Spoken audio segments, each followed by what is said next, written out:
It was 60 years ago today, a massive EF-5 tornado ripped through the Ruskin Heights area of Kansas City, killing 44 people and injuring more than 500.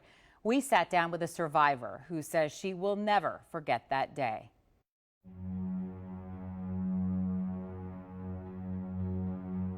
It's something you don't ever forget. May 20th, 1957 was like any other day in the Overbey house. Rosemary made dinner for her husband and two little girls, just 2 and 6 years old. They just sat down to eat when they noticed a neighbor putting a tarp over his car. My husband hollered out and says, "Well, Dick, what are you covering your car up for?" And he said, "Well, haven't you heard? There's a tornado on the ground at Olathe headed this way." That tornado would be the biggest tornado to hit the metro ever. We looked out and there was this huge big black from the sky to the ground, just a big black funnel with stuff coming out the top of it. The tornado cut a 71-mile path of destruction from Williamsburg, Kansas to Knobtown, Missouri. At times it was as big as a half a mile wide.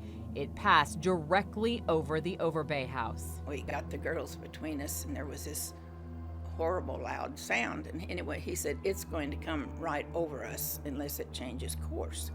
It didn't. When Rosemary's husband ran up the stairs after the storm passed, he was the first to see their house was gone. He ran up the stairs and looked out in time to see it take the high school. So there went his home and there went his place of work all at the same time. Destruction everywhere, but everyone in this family was safe. Dozens of other families were not so fortunate. 44 were killed, 531 were hurt.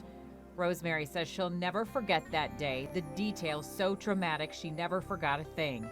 She remains grateful she was one of the lucky ones. The good Lord was looking after us.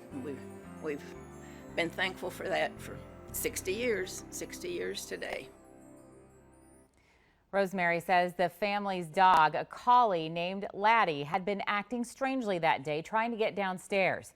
She said after that tornado, they always trusted Laddie's judgment during a storm.